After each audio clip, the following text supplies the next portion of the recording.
చూడగా బుద్ధి లేని ఒక పడుచువాడు, బుద్ధి లేని ఒక వ్యక్తి ఏం చేశాడంటే, ఆయన అలా నడుచుకుంటూ వెళ్తున్నాడు.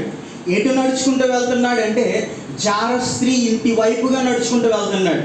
ఆ ఇంటి వైపుగా నడుచుకుంటూ వెళ్తున్నటువంటి ఆ పొడుచువాడు ఆ ఇంటి దగ్గర నిలబడ్డాడు. ఆ ఇంటి దగ్గర నిలబడినప్పుడు అప్పుడే ఆ ఇంట్లో నుంచి వేశ్య వేషము వేసుకున్నటువంటి ఒక స్త్రీ ఆ పొడుచువాడి దగ్గరికి వచ్చి మాట్లాడడం మొదలుపెట్టింది. ఆ విధంగా మాట్లాడుతూ లాలన మాటల చేత ఆ పొడుచువాడిని ఆమె లోపరుచుకుని ఆమె పాపానికి పొడుచువాడిని తీసుకుని వెళ్ళిపోయింది.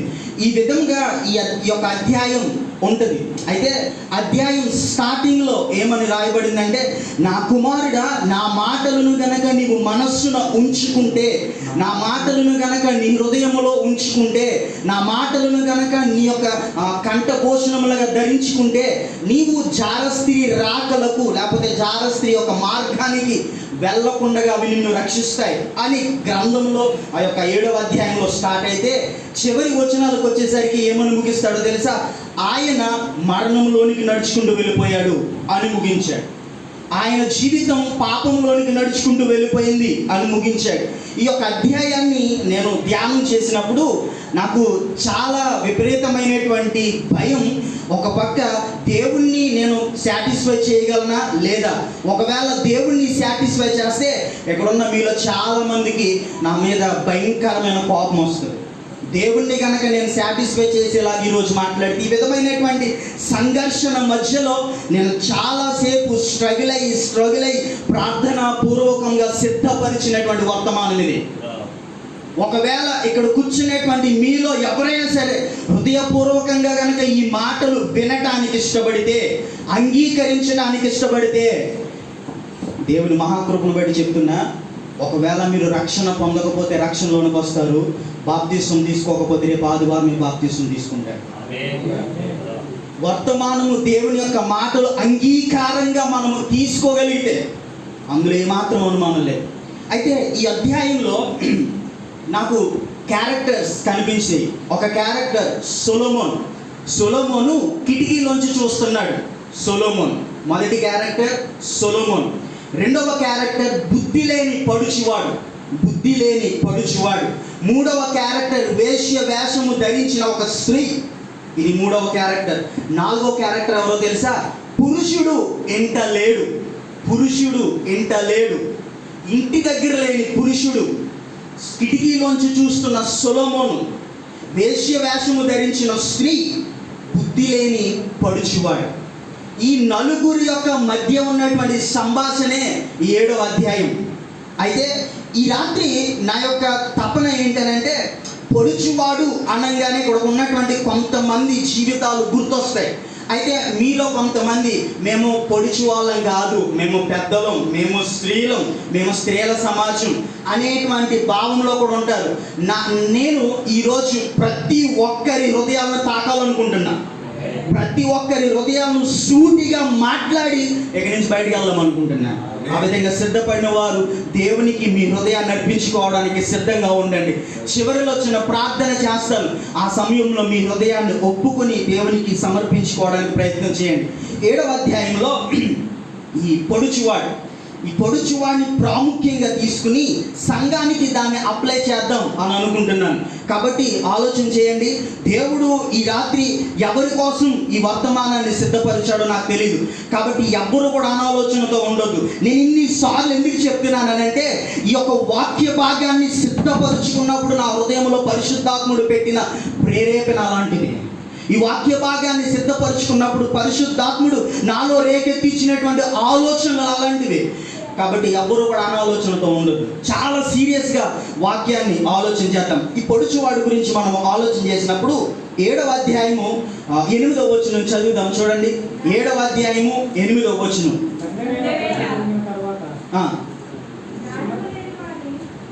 సంధ్యవేళ పొద్దుగుంకిన తరువాత చిమ్మ చీకటి గల రాత్రి వేళ జారస్త్రీ సందు దగ్గర ఉన్న వీధిలో తిరుగుచుండెను. దాని ఇంటి మార్గమున నడుచుచుండెను. పొడుచువాడు బైబిల్ గ్రంథంలో చెప్పిన మాట ఏంటంటే పాపము చేసేటువంటి ఆ ఇంటి వైపు ఆయన నడుచుకుంటూ వెళ్ళాడంట. పాపము జరుగుద్ది అని పొడుచువాడికి తెలుసు. అక్కడ ఉన్నటువంటి స్త్రీ మనస్తత్వం మంచిది కాదని పొడుచువాడికి తెలుసు. అయినప్పటికీ ఆ ఇంటి మార్గాన్ని నడుచుకుంటూ వెళ్ళాడు ఈ పొడుచువాడు. నేను ఈ రోజున ఆ యొక్క వాక్య భాగములో లోతైనటువంటి ఒక అర్థాన్ని తీసుకుని రావాలని ఆశపడుతూ ఉన్నాను. పొడుచువాడు ఆ ఇంటి వైపు నడుచుకుంటూ వెళ్ళటానికి ప్రాముఖ్యమైనటువంటి కారణం ఏంటో తెలుసా? ఆయన ఆలోచించిన విధానం అలాంటిది. ఆయన ఆలోచించిన విధానం అలాంటిది. పొడుచువాని యొక్క ఆలోచన బాలేదు, అందుకే ఆ ఇంటి మార్గంలో నడుచుకుంటూ వెళ్ళాడు. ఈ రాత్రి మన ఆలోచనలు ఎలా ఉన్నాయి? ఈ రాత్రి దేవుని సంఘములో ఇక్కడ కూర్చుని దేవుని ఆరాధిస్తున్నటువంటి మన హృదయ లోతుల్లో ఉన్నటువంటి ఆలోచనలు ఎలా ఉన్నాయి? పాపానికి చోటిచ్చేటువంటి ఆలోచనలు మన హృదయాల్లో ఉన్నవి.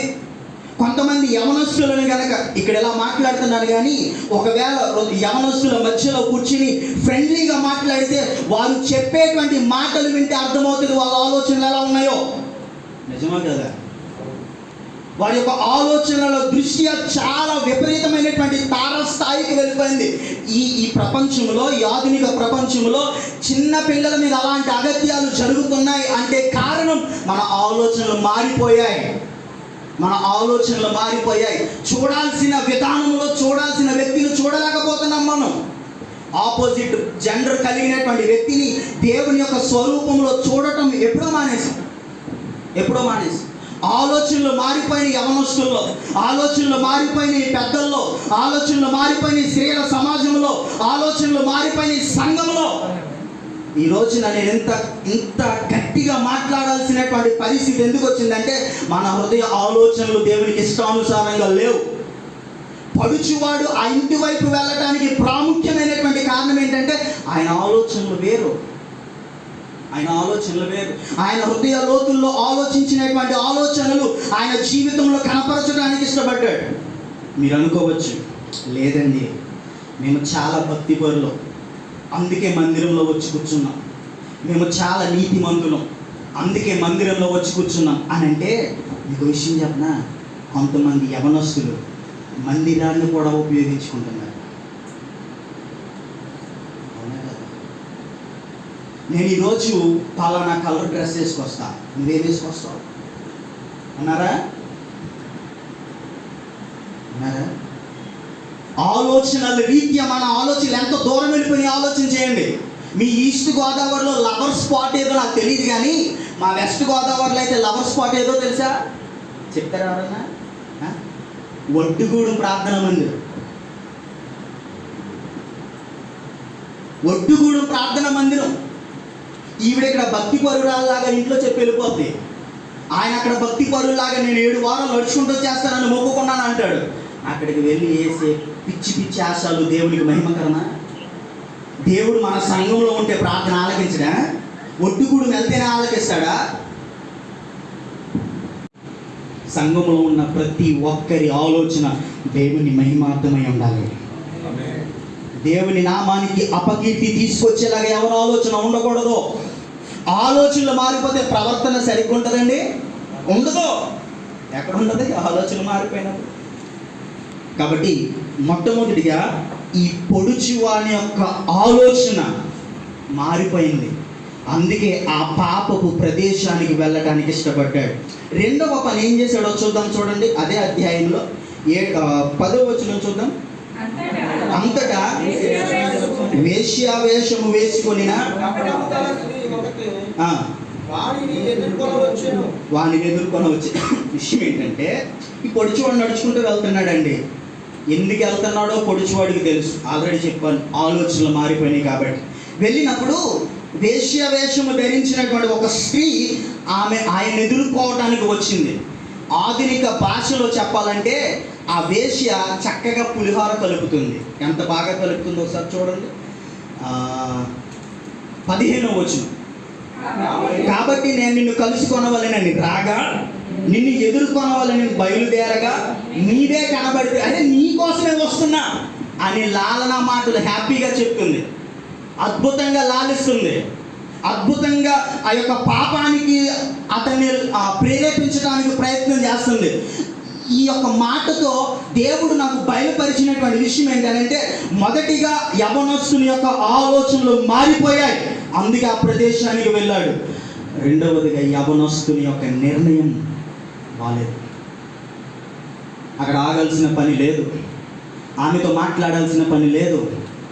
నిర్ణయం మంచిది తీసుకోవాలి, నిర్ణయం మంచిది తీసుకోవాలి.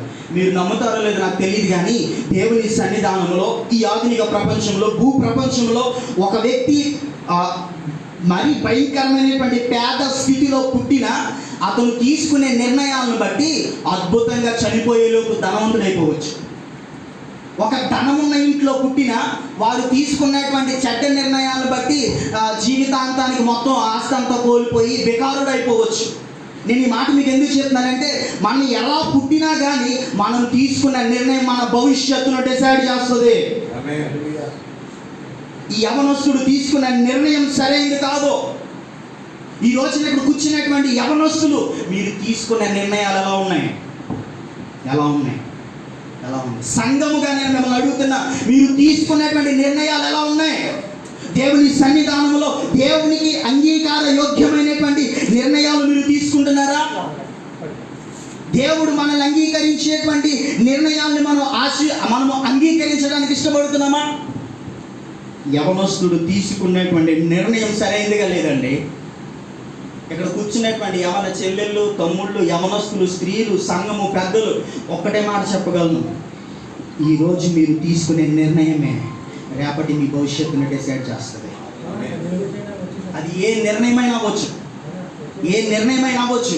మీరు ఈ రోజున తీసుకునే నిర్ణయం ఏదైతే ఉందో అది రేపటి మీ భవిష్యత్తును డిసైడ్ చేస్తుంది, మీ కుటుంబ భవిష్యత్తును డిసైడ్ చేస్తుంది, మీ కుటుంబ పరిస్థితులను మారుస్తుంది. ఈ యవనస్తుడి నిర్ణయం బాలేదు. అక్కడికి వెళ్ళి మాట్లాడటం మొదలు పెట్టాడు, ఆగిపోయాడు. అయితే మీరు అనొచ్చు, సార్ అమ్మాయిలు అబ్బాయిలతో మాట్లాడకూడదా, అబ్బాయిలు అమ్మాయిలతో మాట్లాడకూడదా, యవనస్తులు లేకపోతే ఇలాంటి ఆలోచన.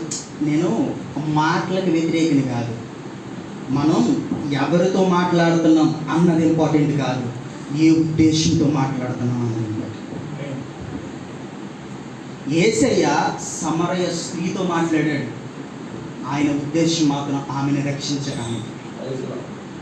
యేసయ్య పాపులతో కలిసి సంచారం చేశాడు, ఆయన ఉద్దేశం వాళ్ళలో కలిసిపోవడానికి కాదు, వాళ్ళని దేవునిలోనికి నడిపించడానికి. ఈ రోజున మనం తీసుకునేటువంటి నిర్ణయాలు ఒక వ్యక్తిని దేవునిలోనికి నడిపిస్తున్నాయా, లేకపోతే మనము కూడా వాళ్ళతో పాటు వెళ్ళిపోతున్నామా? ఆలోచించేయండి. యవనస్తుడు తీసుకునే నిర్ణయాన్ని బట్టి ఆ స్త్రీని దేవునిలోనికి నడిపించలా, ఈయన అక్కడికి వెళ్ళిపోయాడు. యవనస్తులు ఒక చిన్న మాట చెప్పిన, తొందరపాటులో తీసుకున్నారో, ఆలోచించకుండా తీసుకున్నారో, ఎవరో ఫోర్స్ చేశారని తీసుకున్నారో నాకు తెలియదు. మీలో కొంతమంది ఈ రోజున తల కొట్టుకుంటున్నారు, ఎందుకు ఇలాంటి నిర్ణయం తీసుకున్నానని. మీలో కొంతమంది బాధపడుతున్నారు, ఎందుకు ఇలాంటి నిర్ణయం తీసుకున్నానని. మీలో కొంతమంది చింతిస్తున్నారు, ఎందుకు ఇలాంటి నిర్ణయాన్ని నేను తీసుకున్నాను. నా జీవితంలో నేను చేయాల్సినటువంటి పనులు వేరే అయితే, దేవుడు నన్ను ఆశించిన విధానం వేరైతే, నేను తీసుకునేటువంటి నిర్ణయాలు వేరైపోయి అని బాధపడేటువంటి సమాజం ఉంది సంఘంలో. ఒకవేళ నిలబెట్టి అడిగితే చాలామంది వారి హృదయ ఆవేదన వ్యక్తం చేస్తారు. మొదటిది, ఈ పొడుచువాడి ఆలోచన బాలేదు, అందుకే పాపం అని తెలిసినా అక్కడికి వెళ్ళాడు. పొడుచువాడి నిర్ణయం బాలేదు, అందుకే అక్కడ ఆగిపోయాడు.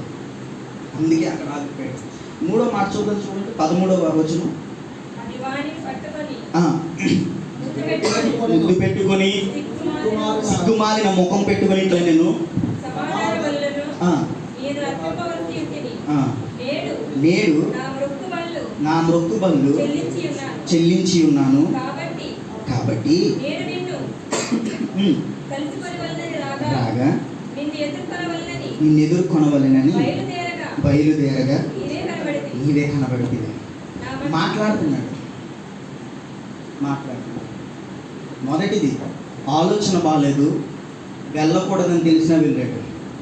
రెండవది, నిర్ణయం బాగాలేదు, అక్కడ ఆగిపోయాడు. మూడవది, ఆయన జీవితంలో ఆమె మాటలకి లోబడిపోయాడు.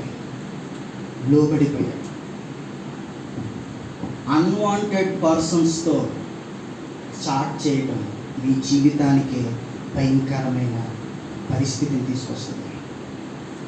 ప్రతి వ్యక్తికి ఆ రిప్లై ఇవ్వటం మీ జీవితంలో అనుకోని పరిస్థితికి తీసుకెళ్తుంది.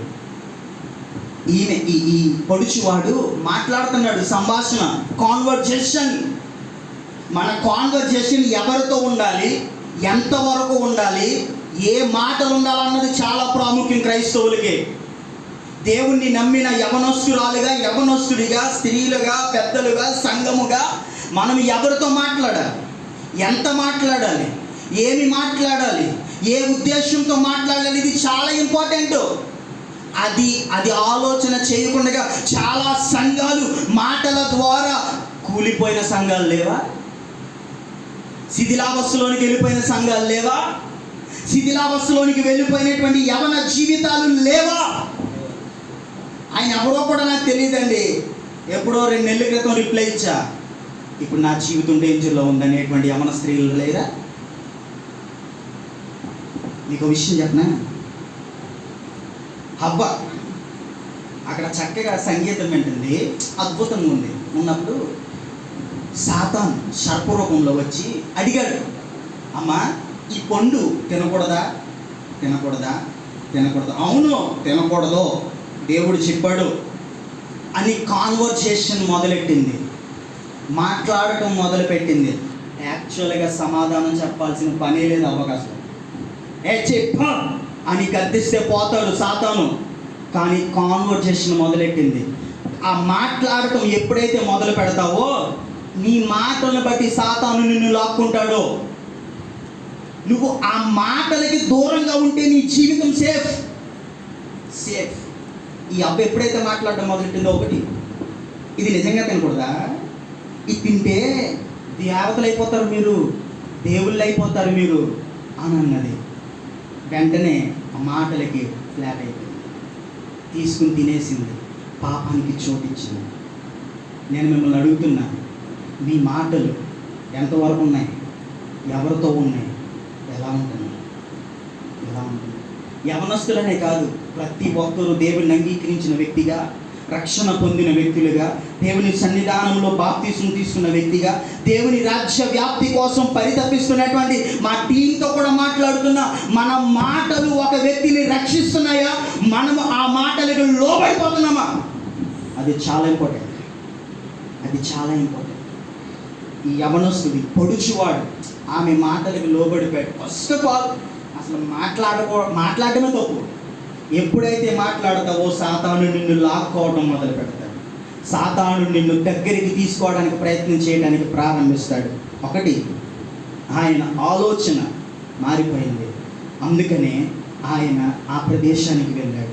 2, నిర్ణయం సరిగ్గా లేదు, అందుకే అక్కడ ఆగిపోయాడు.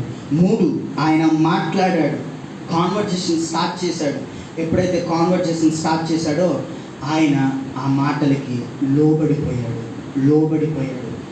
మరొక మాట చూపిస్తాను చూడండి, అదే అధ్యాయం 23వ వచనం. తనకు ప్రాణహానికరమైనదని ఎరుగక ఉరి యొద్దకు పక్షి త్వరపడినట్లును వాని గుండెను అంబు చీల్చి వరకు వాడు ఎక్కడికి వెళ్ళాడు? దాని వెంట వెళ్ళిపోయాడు. చాలా జాగ్రత్తగా ఉండాలి. ఆలోచన బాలేని పరిస్థితిని బట్టి, నిర్ణయం సరిగ్గా తీసుకోలేని పరిస్థితిని బట్టి, కాన్వర్జేషన్ బాలేదు, మాటల తీరు బాలేని విధానాన్ని బట్టి పాపం వెంట వెళ్ళిపోయాడు. పాపము డైరెక్ట్గా ఎవరు చేయరు, ఒక్కసారిగా ఎవరు చేసేలేరు. నీ ఆలోచనలు మారితే నువ్వు పాపానికి గురైపోతావు, నీ నిర్ణయాలు మారితే నువ్వు పాపానికి గురైపోతావు, నీ మాటల తీరు మారితే పాపానికి గురైపోతావు. ఈ యొక్క పడుచువాడు, యవనస్తుడు, యంగ్ బాయ్, ఈయన చేసినటువంటి పరిస్థితి ఏంటంటే ఆలోచనలో మార్పు వచ్చింది, నిర్ణయాల్లో మార్పు వచ్చింది, తను తీసుకున్నటువంటి మాటల విధానంలో మార్పు వచ్చింది, పాపము వెంట వెళ్ళిపోయాడు. ఈ రోజున ఇక్కడ కూర్చున్నటువంటి మీరు ఎంతమంది పాపానికి బానిస అయిపోయారు నాకు తెలియదు. చక్కగా చక్కగా అద్భుతమైనటువంటి ఆనందం దొరికేటువంటి ప్రదేశం ఇది. ఇందాక ఆరాధన చేస్తూ అన్నట్టున్నారు, దేవుని సన్నిధానంలో ఎక్కడా దొరకని ఆనందం దొరికే ప్రదేశం ఇది. ఇలాంటి ప్రదేశంలో కూడా మీలో కొంతమంది ముఖాలలో విచారం కనబడుతుంది. నాకు ఎందుకు కనబడుతుందో మీకు మాత్రమే తెలుసు, మీకు మాత్రమే తెలుసు. ఆ విచారానికి కారణం ఏంటో మీకు మాత్రమే తెలుసు. ఆ బాధకి కారణం ఏంటో మీకు మాత్రమే తెలుసు. ఆ భయంకరమైనటువంటి ఆ పరిస్థితిలో ఉండటానికి కారణం ఏంటో మీకే తెలుసు. ఆలోచన చేయండి. పాపానికి బానిస అయిపోయారా? ఆలోచనలు మారిపోయినాయేమో, నిర్ణయాలు మారిపోయినాయేమో, మన మాటల తీరు మారిపోయిందేమో. అందుకే పాపంలో పడిపోయాం, అందుకే పాపానికి చోటిచ్చాం. ఈ రాత్రి ఆలోచన చేస్తారా, లేదా నా జీవితంలో ఆ పొడుచువాడిలాగా నేను మారిపోయానా? ఆ పొడుచువాడు ఆలోచన లేక వెళ్ళాడయ్యా అక్కడికి, సరి అయిన నిర్ణయం తీసుకోక అక్కడికి వెళ్ళాడయ్యా, తన మాటల తీరు మారిపోవటాన్ని బట్టి వెళ్ళాడయ్యా, వారి యొక్క మాటల పరిస్థితిని బట్టి అక్కడికి వెళ్ళిపోయాడయ్యా. పడిపోయాడు పాపంలో, పడిపోయాడు పాపంలో. ఒక 10 నిమిషాల్లో నేను ముగించేస్తాను. చూడండి, 27వ వచనం. దాని ఇల్లు పాతాళమునకు పోవు మార్గము, ఆ మార్గము మరణశాలలకు దిగిపోవును. దేవుడు నేనే జీవ మార్గాన్ని అని సెలవిస్తే పాతాళ మార్గాన్ని ఎంచుకుంటున్నారా మీరు? ఆలోచించండి. నేను నీకు జీవాన్ని అనుగ్రహిస్తాను అని ఆయన తన ఆఖరి రక్తపు బొట్టు వరకు కార్చి అవమానించబడి, కొట్టబడి, గుద్దులు గుద్దించుకుని, ముండ్ల కిరీటం పెట్టించుకుని, సిలువను మోసి ఆయన భయంకరమైనటువంటి వేదన గుండా వెళ్ళి, తండ్రి నీ చేతికి నా ఆత్మను అప్పగించుచున్నానని అప్పగించినటువంటి దేవుడు నీకు నాకు రక్షణ వస్త్రాన్ని అనుగ్రహిస్తే, జీవ కిరీటాన్ని అనుగ్రహిస్తే, జీవ మార్గంలో వెళ్ళాయా ఇరుకుగా ఉంటుంది కానీ ఆశీర్వాదం ఉంటుందని దేవుడు చెప్పితే పాతాళ మార్గాన్ని ఎంపిక చేసుకుంటున్నారా? ఆలోచించండి. ఆలోచన మారిపోతే, నిర్ణయాలు మారిపోతే, మాట తీరు మారిపోతే పాపానికి గురవుతాం, పాతాళ మార్గానికి వెళ్ళిపోతాం, పాతాళ మార్గానికి వెళ్ళిపోతాం. ఈ రాత్రి ఆలోచన చేస్తావా? ఒకవేళ మీరు అలాంటి పరిస్థితుల్లోంచి బయటికి రావడం ఎలా? నా ఆలోచనలు నిజంగానే మారిపోయినాయి అన్నయ్య, నా ఆలోచనలు నిజంగానే మారిపోయినాయి. నిజంగా మీరు చెప్పినట్టుగా నేను సరి అయినటువంటి నిర్ణయాలు తీసుకోలేకపోయాను, నేను ఆ రోజు తీసుకున్నటువంటి నిర్ణయాన్ని బట్టి ఇప్పటికీ దుఃఖిస్తున్నా అని మీరు ఎవరైనా అనుకుంటే, నా మాటల తీరు మారిపోయింది, ఎదుటి వ్యక్తిని చూడాల్సిన రీతిలో చూడకుండా, మాట్లాడాల్సిన విధానంలో మాట్లాడకుండా నేను భయంకరమైన పరిస్థితికి వెళ్ళాను అని కనుక మీరు ఒకరు అనుకున్నట్లయితే, చూడండి మొదటి వచనం, అదే అధ్యాయం మొదటి వచనం. నా కుమారుడా నా మాటలను మనస్సున ఉంచుకొనుము. దేవుని యొక్క మాటలు మనస్సును ఉంచుకుంటే మన ఆలోచనలు దేవుని కంట్రోల్లో ఉంటాయి, దేవుని కంట్రోల్లో ఉంటాయి. ఈయన ఆలోచన మారిపోయింది, అందుకే పాపానికి వెళ్ళాడు. దేవుడేమన్నాడు తెలుసా? నా మాటలు నీ మనస్సు ఉంచుకో, ఆలోచనలు మారవు, నా ఇష్టానుసారమైన దారిలో నడుస్తావు, నా ఇష్టానుసారమైన దారిలో నడుస్తావు, నాకు అంగీకార యోగ్యమైనటువంటి మార్గంలో నడుస్తావు, నేను ఆశించిన విధానంలో నడుస్తావు, నేను కోరుకున్న విధానంలో నడుస్తావు, నేను ఎంపిక చేసుకున్న విధానంలో నడుస్తావు. దేవుని మహాకృపను బట్టి నేను ఈ మాట చెప్పగలను, దేవుని సన్నిధానంలో దేవునికి యోగ్యమైనటువంటి మార్గంలో నేను నడుస్తున్న కారణం ప్రతి దినము వాక్యాన్ని పఠిస్తాను. నేను దేవుని సన్నిధానంలో ఈ విధమైనటువంటి నిశ్చయతతో దేవునికి ముందుగా సాగిపోయేటువంటి యవనస్తులు నిలబడాలి. ఈ రోజున దేవుని సన్నిధానంలో నువ్వు పాటలు పాడితే గొప్పతనం కాదు, దేవుని సన్నిధానంలో వాయిద్యాలు వాయిస్తే గొప్పతనం కాదు అంటే అది తప్పు అని నేను చెప్పట్లా. ప్రతిరోజు వాక్యము చదివేటువంటి అనుభవం నీకు ఉండాలా, ప్రతిరోజు ప్రార్థన చేసేటువంటి అనుభవం నీకు ఉండాలి. దేవుని సన్నిధానంలో మోకరించి నీ జీవితాన్ని నువ్వు నలగగొట్టుకుంటే ఈ లోకంలో ఎవరు నిన్ను నలగొట్టలేడు, ఎవరు నిన్ను టచ్ చేయలేరు. నిన్ను ఎవరైనా తాకితే నా కనిపామును తాకినట్టు అన్నాడు దేవుడు. మనం ఆ విధమైనటువంటి ప్రార్థన జీవితాన్ని కలిగి ఉన్నప్పుడు దేవుడు ప్రొటెక్షన్ ఇస్తాడు. మా ఆలోచనలు మారిపోయినాయా? మనస్సులో దేవుని వాక్యాన్ని ఉంచుకో, మారు. నా మాట కాదు, వాక్యం చెప్తుంది. ఇందాక చదివినిపించారు కదా, పాపములో పడకుండా నా హృదయంలో ఈ వాక్యాన్ని ఉంచుకున్నాను. రెండో వచనం చదవండి. నా ఆజ్ఞలను ఏంటండి? నా ఆజ్ఞలను నీ యొద్ద దాచుకొనుము. నా ఆజ్ఞలను నీవు మనస్సున ఉంచుకొని ఎడల. ఒకటి, ఆయన మాటలు మనస్సులో ఉంచుకుంటే ఆలోచనలు ఆయనకి ఇష్టమైన రీతిలో ఉంటాయి. రెండు, ఆయన ఆజ్ఞలను మన మనస్సులో ఉంచుకుంటే మన నిర్ణయాలు తప్పుదోవ పట్టవు.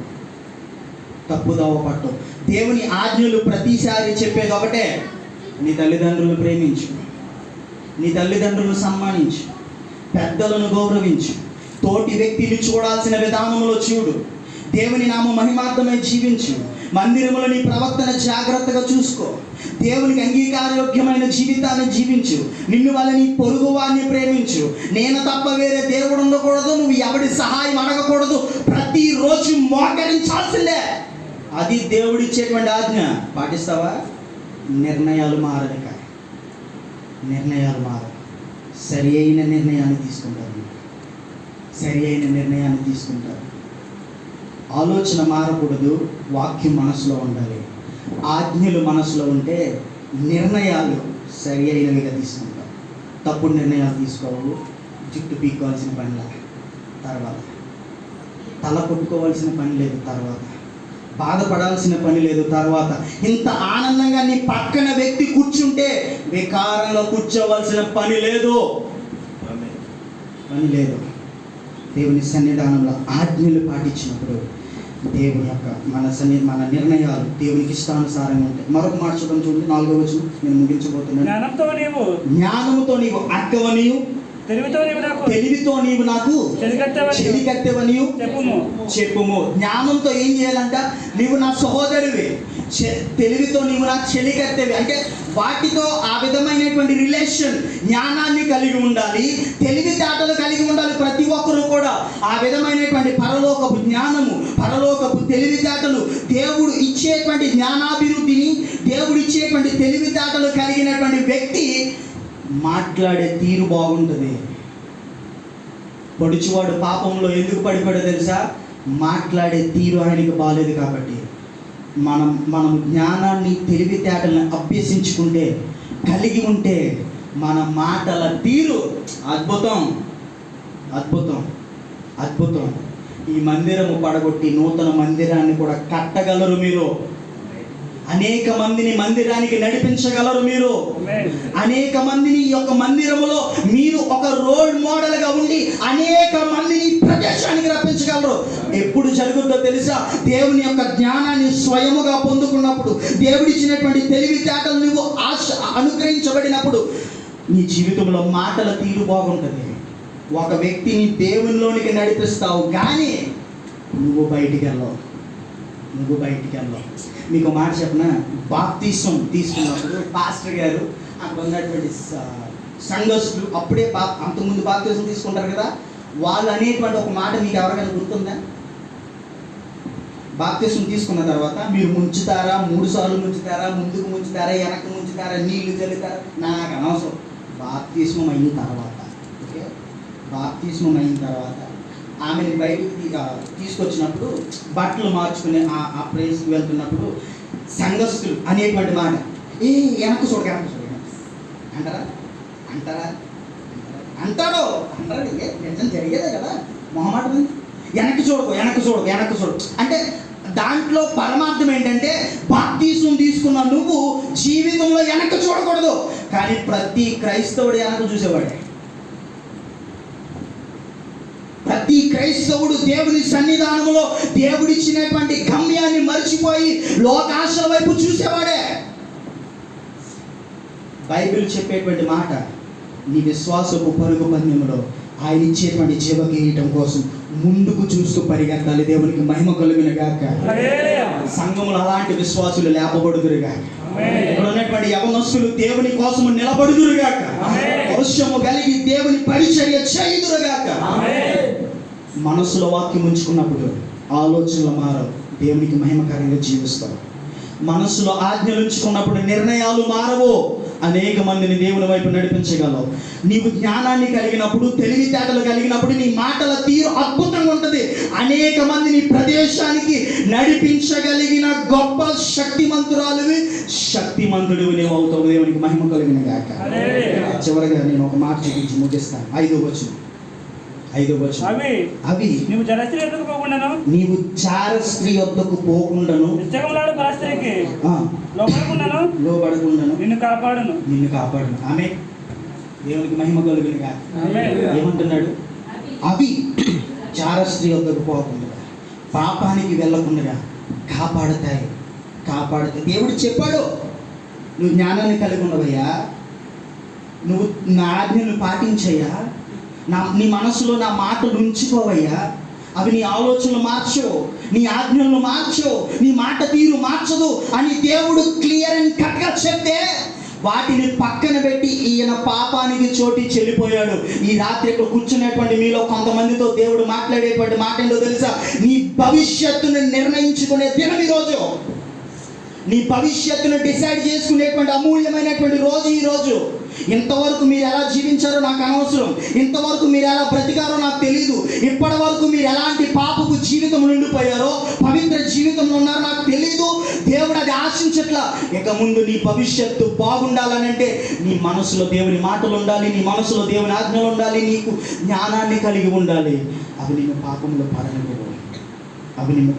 పడనివ్వవు. ఆ విధంగా ఉండటానికి ఇష్టపడుతున్నారా? దేవుని సన్నిధానంలో పాపానికి ఎందుకు పడిపోయాడు? మాట తీరు బాలేదు, ఆలోచన బాల, నిర్ణయం బాల. యవనస్తులు, ఒకవేళ మీ నిర్ణయం బాగోకపోతే జీవితంలో బాధపడాల్సింది మీరే.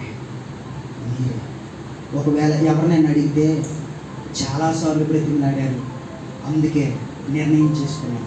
చాలాసార్లు బ్రతిమలాడితే తీసుకునేది కాదు. జీవితం ఇది. ఒక్కసారి అది కోల్పోతే తిరిగి తెచ్చుకోవాలి. చాలా భారంతో చెప్తున్నాను నేను ఈ మాటలు. మిమ్మల్ని ఎవరినో గాయపరచాలన్నది నా ఉద్దేశం కాదు. నేను మీ ముక్కు ముఖం కూడా నాకు తెలియదు. ఒకవేళ నా మాటలు సూటిగా మీకు గుచ్చుకుంటే దేవునికి మహిమ కలుగును గాక. దేవుడు నిన్ను ప్రేమిస్తున్నాడు, అందుకే చెప్పాడు. సరి చేసుకుంటావా? ఒక్క నిమిషం అందరూ లేచి నిలబడతారా? జస్ట్ ఒక్క నిమిషం అందరూ లేచి నిలబడి, జస్ట్ ఒక్క నిమిషం అందరూ కళ్ళు మూసుకొని, ఎవ్వరు తిరగొద్దు, ఎవరు లేవద్దు. జస్ట్ ఒక్క నిమిషం అందరూ కళ్ళు మూసుకోండి. దేవుడు మనతో మాట్లాడినటువంటి విధానాన్ని బట్టి, దేవుడు మనల్ని దర్శించిన విధానాన్ని బట్టి, అయ్యా నేను కూడా అలాంటి పరిస్థితికి వెళ్ళిపోయానయ్యా, నేను ఆలోచించే ఆలోచనలు బాగాలేదు. దేవుని మందిరం అనబడిన ఈ మందిరంలోనే ఉన్నాను నేను, కానీ నా ఆలోచనలు ఎక్కడెక్కడో ఉన్నాయి. నా నిర్ణయాలు సరిగ్గా లేవయ్యా, నా పరిస్థితుల్లో నేను ఆజ్ఞలను పాటించలేకపోతున్నాను, అందుకే నా నిర్ణయాలు బాగాలేదు, నా మాట తీరు బాగాలేదు. నీ పరమ జ్ఞానాన్ని నేను కలిగి లేకపోయాను. సొలొమోను అంతటి వ్యక్తి దేవుడికి ఏం కావాలయ్యా అని అడిగితే, ప్రభువా నీ జ్ఞానాన్ని నాకు ఇవ్వు అన్నాడు. ఈ రాత్రి దేవుడి జ్ఞానాన్ని కోరుకుంటావా? పరమ జ్ఞానాన్ని నీవు కోరుకున్నప్పుడు దేవుని నీ పోలిన జీవితాన్ని జీవించగలవు. దేవుడు అన్నాడు, అయ్యా నా మాదిని మీకు ఇచ్చేళ్తున్నాను, ఆ విధంగా మీరు జీవించాలి. ఒక వ్యక్తి అన్నాడు, ఒక్క క్రైస్తవుడైనా సరే క్రీస్తుని పోలి జీవించగలిగితే భారతదేశం ఎప్పుడో మారిపోయి ఉండేది అన్నాడు. అంటే మనం ఎంత భయంకరంగా జీవిస్తున్నాం ఆలోచన చేయండి. నేను కూడా అలాంటి పరిస్థితుల్లో ఉన్నానేమో, నేను కూడా అలాంటి దౌర్భాగ్యమైనటువంటి స్థితికి వెళ్ళిపోయానేమో. ఆలోచన చేసుకుందాం, ప్రతి ఒక్కరు ఆలోచన చేసుకుందాం. ఒక చిన్న పల్లవి, ఎవ్వరూ పాడొద్దు, నేను మాత్రమే పాడుతాను. మీరందరూ మనస్సులో మీకున్నటువంటి పరిస్థితిని తలపోసుకోండి, దేవునితో ఒక తీర్మానం చేసుకోండి. మీ అంతటా మీరు మనస్సులో దేవుని యొక్క పరిస్థితిలోనికి వెళ్ళండి. ఇంతవరకు అలాంటి అనుభూతి లేదేమో, ఈ రాత్రి ఒక్క క్షణం ఆ విధమైనటువంటి పరిస్థితుల్లోనికి వెళ్దాం. శుద్ధ హృదయం కలుగ చేయుము, శుద్ధ హృదయం కలుగ చేయుము నాలోన,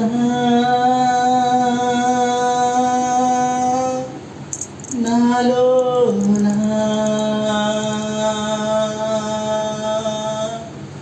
నాలోన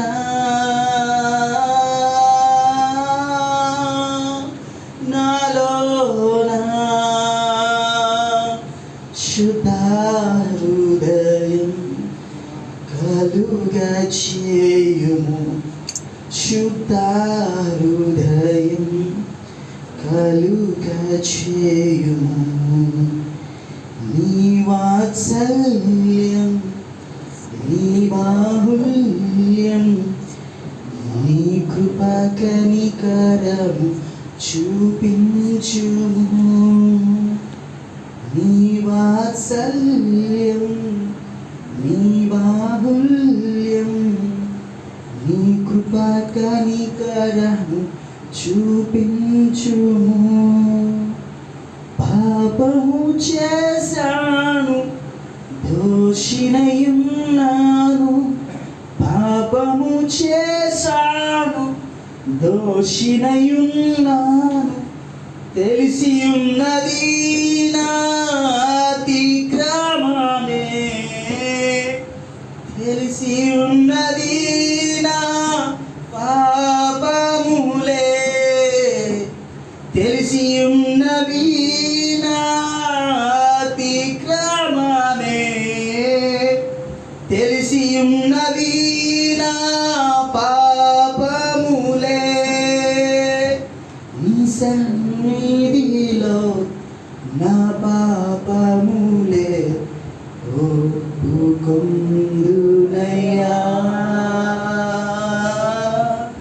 నీ సన్నిధిలో నా పాపములే ఒప్పుకొందునయ్యా.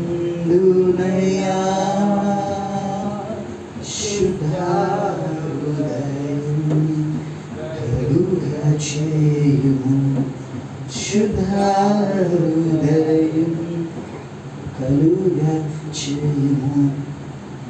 ఇప్పుడు నేను పాడిన పాట మనందరి జీవితాల్లో ఈ రాత్రి ప్రార్థన. అయ్యా, నీ వాత్సల్యాన్ని నీ బాహుళ్యాన్ని నేను కాదని జీవిస్తున్నాను, పాపం చేశాను, దూరం అయిపోయాను, దోషిగా మిగిలిపోయాను ఈరోజు. అయ్యా, శుద్ధ హృదయాన్ని నాకు ఇమ్మయ్యా, శుద్ధ హృదయాన్ని నాకు ఇమ్మయ్యా. అప్పట్లో బాప్తిస్మము పొందిన తొలి దినాల్లో, రక్షణ పొందిన తొలి దినాల్లో అద్భుతంగా ఆనందంగా జీవించిన నా క్రైస్తవ జీవితం, నా విశ్వాస జీవితం ఈ రోజున అడుగారిపోయిందయ్యా. భయంకరమైనటువంటి పతన స్థితికి వెళ్ళిపోయానయ్యా. కారణం ఏంటో తెలియట్లా. ప్రార్థన జీవితాన్ని మానేశాను, వాక్యాన్ని చదవటం మానేశాను, నీ సన్నిధానంలో గడిపేటువంటి సమయాన్ని దొంగిలిస్తున్నాను నేను. ప్రభువా, చాలా దూరం అయిపోయానయ్యా, నీకు చాలా దూరం అయిపోయాను.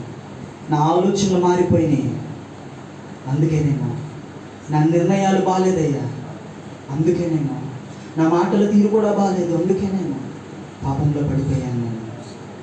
నీ మాటలు నా మనసులో ఉంచుకుంటాను ప్రభువా. నా ఆలోచన సరిచేయండి, నీ ఆజ్ఞలు నా మనసులో ఉంచుకుంటానయ్యా. నా నిర్ణయాన్ని సరిచేయండి, నీ జ్ఞానాన్ని నీ తెలివిని సంపాదించుకుంటానయ్యా. నా మాటల తీరు సరిచేయండి అని ఈ రాత్రి ప్రార్థిస్తావా?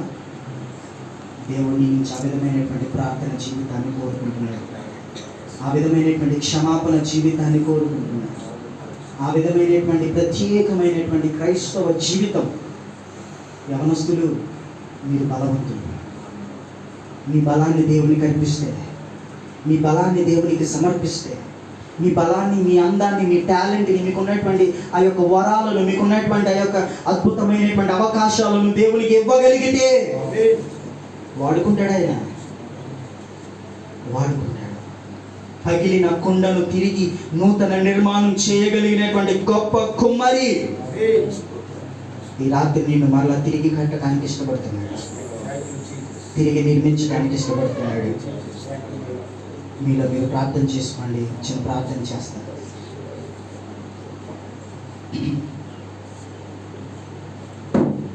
మా దేవ, మా ప్రభు, నీ నామమునకు వందనాలు. అద్భుతమైనటువంటి దేవుడు, ఆశ్చర్యకరుడు, ఆలోచనకర్తవు. ఈ రాత్రి ఏమాత్రం కలిగినటువంటి వాడిని ప్రభా, ఎందుకు పనికిరాని వాడిని, నేను భయంకరమైనటువంటి పాపిని అయినప్పటికీ నన్ను ప్రేమించి నాకు ఇచ్చినటువంటి అవకాశాన్ని బట్టి నీకు వందనాలు ప్రభా. నేను కాదు మాట్లాడి, ఈ పరిశుద్ధాత్మని యొక్క సహాయంతో ప్రతి ఒక్కరి హృదయాన్ని తాకినందుకు నీకు వందనాలు. ప్రతి ఒక్కరి హృదయంతో మాట్లాడినందుకు నీకు వందనాలు. ప్రతి ఒక్కరిని దర్శించిన విధానాన్ని బట్టి నీకు వందనాలు. ఈ రాత్రి వాక్యాన్ని అంగీకరించినటువంటి ప్రతి వ్యక్తిని తిరిగి నిర్మించండి అయ్యా. ప్రతి వ్యక్తిలోని నీ పరిశుద్ధాత్మని యొక్క శక్తిని కుమ్మరించమని ప్రార్థించండి. వారి యొక్క ఆలోచనలు మార్చండి, వారి యొక్క మాట తీరు మార్చండి, వారి నిర్ణయాలు మార్చండి. పాపములో పడిపోకుండా వారిని కాపాడేటువంటి పరిస్థితుల్లోకి రప్పించండి అయ్యా. ఇక్కడ ఉన్నటువంటి ప్రతి ఒక్కరూ ఈ సంఘానికి మూల స్తంభం అవ్వాలి, కానీ చెదరగొట్టు కొమ్మ అవ్వకూడదయ్యా. చెదరగొట్టు కొమ్మ అవ్వకూడదు. ప్రతి ఒక్కరిని ప్రభు తాకండి. ప్రతి ఒక్కరితో మాట్లాడినందుకు నీకు వందనాలు. అంగీకరించినట్లయితే నేను నీ పాపంలో క్షమిస్తానని సెలవిచ్చిన దేవా, ఈ రాత్రి ఎంతమంది అయితే హృదయపూర్వకంగా ప్రార్థించారు, ఎంతమంది అయితే వారి యొక్క జీవితాన్ని ఈ రాత్రితో సమాధి చేసుకుని నూతన జీవితాన్ని ప్రారంభించడానికి ఇష్టపడుతున్నారో ప్రభువా, వారికి సహాయం చేయండి, వారిని నిలబెట్టండి. కూడి వచ్చినటువంటి ప్రతి ఒక్కరిని మీరు దీవించండి, ఆశీర్వదించండి. వారి సంపూర్ణ కుటుంబాలను మీరు ఆశీర్వదించండి. వారి కుటుంబాల్లో మేలు ఆశీర్వాదాలు మీరు దయచేయండి ప్రభా. ఆర్థిక సమస్యలతో ఉన్నటువంటి వారిని బలపరచండి, స్థిరపరచండి. ఆకాశపు వాక్యం నిలిపి పట్ట చాలంత విస్తారమైనటువంటి దీవెనలు కుమ్మరించండి. యవనస్తులను మీరు బలపరచండి. యవన ప్రాయంలో ప్రభా నీ సేవార్థమై నిలబడేటువంటి కృప మా టీంకి ఇచ్చినట్టుగా అనేక మందిని ప్రభా నీ కోసం రేపటానికి, నీ కోసం స్థిరపరచడానికి, నీ కోసం బలపరచడానికి, ఈ సంఘంలో ఉన్నటువంటి కొద్ది మంది యవనస్తులు నూతన సంవత్సరములాగా నూతనమైనటువంటి జీవితాన్ని జీవించేటువంటి కృప ఈనాటి నుంచి దయచేయమని ప్రార్థిస్తున్నాను. ఇంత ఆశీర్వాదకరంగా నడిపించినందుకు నీకు వందనాలు. కార్యక్రమం ఇంకను జరగాల్సినటువంటి కార్యక్రమంలో నీ ఆత్మ నుంచి నామానికి మహిమకరంగా మా అందరి ఆశీర్వాదకరంగా నడిపించి ప్రభా, సమస్యలో ఉన్నటువంటి వారిని బట్టి ప్రార్థిస్తున్నాను. ఎందుకైతే ప్రేరేపించో నాకు తెలియదు. ఒకవేళ ఇక్కడ ఉన్నటువంటి వారి యొక్క సమస్యలు ఏమున్నాయో ఆ సమస్యలు మీరు తీర్చండి. వారి కుటుంబాన్ని మీరు బలపరచండి. వారి కుటుంబంలో ఉన్నటువంటి అసమాధానమైనటువంటి పరిస్థితిని తొలగించండి అయ్యా. వారి ముఖంలో ఉన్నటువంటి విచారం యేసు నామములో దూరమవునుగా, పరిశుద్ధుడైనటువంటి క్రీస్తు నామములో లయమవునుగా, నూతనమైనటువంటి ఆనందము పొందుదురుగా. వారి కుటుంబాల్లో ప్రభువా నీ వాక్యాన్ని ధ్యానిస్తూ ప్రార్థన చేస్తూ నూతనమైనటువంటి ఆనందం నీ సన్నిధానంలో పొందేలాగా కృప చూపించి మీరే సహాయం చేయమని యేసు నామములో అడుగుచున్నాను తండ్రి. అందరూ కూర్చోండి.